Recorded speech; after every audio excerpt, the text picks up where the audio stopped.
There is officially some leaked insider info of the United States government that says that XRP will be used in some international trades. Now, I want to take you guys a couple steps back here. A couple days ago, I was doing some research about Credit Suisse. Now, if you don't know what Credit Suisse is, it's actually a global investment bank and financial services firm founded and based in Switzerland with its headquarters in Zurich. It maintains offices in all major financial centers around the world and is one of the 9 global bulge bracket banks providing services in investment banking, private banking, asset management, and shared services. Now, it is known for its strict bank client confidentiality and banking secrecy. The Financial Stability Board considers it to be a global systematic important bank. Credit Suisse is also a primary dealer and Forex counterpart of the Fed. So there are a couple things to note here. Again, this is one of the biggest banks or financial institutions in the world here. Now, of course, there was a couple things that correlated XRP with Credit Suisse, and I'm going to bring you guys to this article. Now, this is not the article that I'm talking about because this is a big deal, I agree, but it's already been talked about 100 times. But I just thought I'd kind of add this into our conversation so that we can correlate between Credit Suisse and Ripple XRP. So Credit Suisse, I believe, is partnering with Ripple XRP. To be honest, it has become quite clear. They've done multiple articles together, and I know this is an old article based on August 8th of 2016, but the fact that they do have a partnership since way back then proves that I think they're going to maintain a partnership. The fact that they've been able to do articles together, you know, we had Brad Garlinghouse talk to the founder of the Credit Suisse. Actually, my bad, not the founder, because the founder was, born in the 1800s when it was first founded, but the CEO of Credit Suisse, which is actually Ulrich Kerner. So Brad Garlinghouse talking to the CEO of Credit Suisse. In general, guys, it's quite clear. There's definitely a major correlation between Ripple XRP and Credit Suisse. So that is some great news, and I think that they are going to solve problems of cross-border payment methods as a team. They're going to work together, and it's going to be its way into global banks. Credit Suisse is a major institution, so to be able to get into, you know, anything related to Credit Suisse is a big deal. But that's not the highlight of today's video, because to be honest, we are going to focus more on getting the US into global payments, because if you get into the US, I think automatically you've kind of got into the world. The idea here is that Credit Suisse basically dominates the global industry of financial institutions. Ripple already kind of has a partnership with Credit Suisse. Now, you might be asking, why is it not clear? Why isn't there a formal statement saying Credit Suisse is partnered with Ripple XRP? Well, it's really because it's SC versus Ripple case. The US is really a central area. It's a central hub for the financial industry. So to be able to say that, a major banking / financial institution is partnering with a company that is in a lawsuit with the United States is a potential risk for Credit Suisse. They don't want to, go and partner with a company that eventually turns out to lose a lawsuit and is now deemed a security, or the main part of their system that they use is deemed a security. They don't want to take that risk, and it's very understandable to see that they don't want to take that risk. So what they're trying to do is, before they bring out any formal statement, they want to go ahead and wait out this lawsuit and see what happens. Which, again, very reasonable. I can definitely understand that, and I think a lot of people can understand that as well, especially when you're talking from a multi-trillion-dollar financial service institution. So very understandable. But guys, let's go ahead and shift back onto our main topic, which is the US and the leaked insider information that we've got, and that is that the US is now using XRP for some international trades. Now, you might be wondering what and how I got the source. It's actually on Twitter. I was hit up by a guy who let me know that, there's this other Twitter account that, they've released this. Nobody has really seen it. It's a small account. And so I decided to give it a shot and kind of have a look at it. And this is where the entire game changed. Here's the tweet itself. It says, "We will be using XRP for some of our international transactions," and this is by David Rothschild. Now, David Rothschild is a big deal. If you don't know who he is, I'm going to go ahead and actually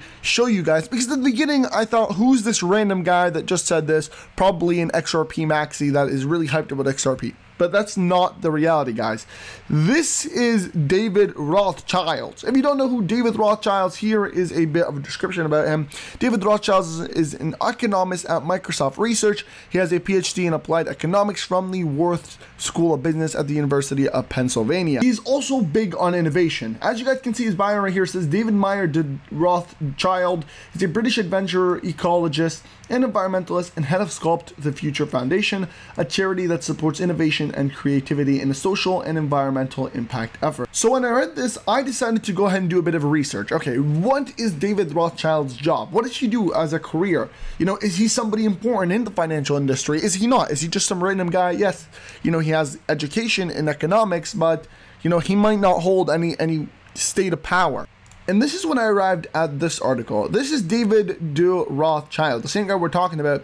And it says here in 2012, David de Rothschild was appointed chairman of the Rothschild & Co. Jensen, the managing partnership of Rothschild & Co. In May of 2020, he resigned. See, when I seen this, I thought, okay, you know what? This guy actually might be a big deal. So I decided to do some more research on him. And in fact, more research on the company that he was chairman of Rothschild & Co. Jensen. And this is where we arrived. We arrived at the Rothschild & Co. company, and here is a bit of its information. It says the Rothschild & Co. is a leading global financial service group with a value-driven culture. Having been at the center of the world's financial markets for over 200 years, our expertise, intellectual, capable, and global network enables us to provide a distinct perspective that makes a meaningful difference to our clients, communities, and planet. Okay, very, very good words right here. So this company is actually a big deal. Now you do some research on its history. Again, it was founded, its headquarters based in Paris, France.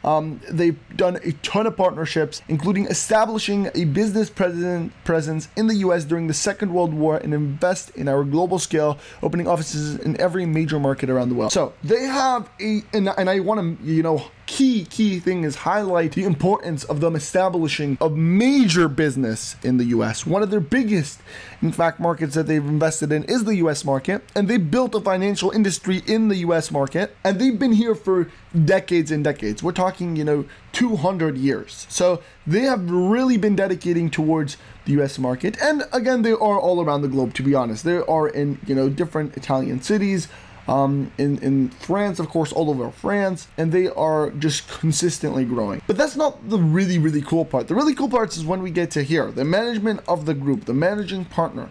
So you do some research here, and it's gonna now tell you the management board comprises of. Let's have a look at who is part of this management board. So you have Alexander de Rothschild. Again, this is a relative of David de Rothschild. You're going to have Javed Khan. He's the managing partner. Robert Letno. He's the managing partner as well, co-chairman of the group executive committee. You're going to have François Pierre, which is the managing partner, co-chairman of the group executive committee as well. And then you look at all of these other people that they have on the list. Again, you got Lauren Gare, the head of Rothschild Bank AG. You got, we spoke with Javed. But look here, you know who I want to focus on? That is my friend over here, Jimmy Nissan. No, of course he's not my friend, I'm joking around. But, you know, we're going to focus on this guy right here. He is the head of Rothschild & Co. North America Deputy Head Global Advisory. North America, if you don't know North America, the continent consists of Canada, the United States, and that type of piece of land, big piece of land over there. Now, if you do more research into the Rothschild, you are going to find out that they are very closely linked to the United States. In fact, they've actually filed all of their stock holdings, basically everything about the company,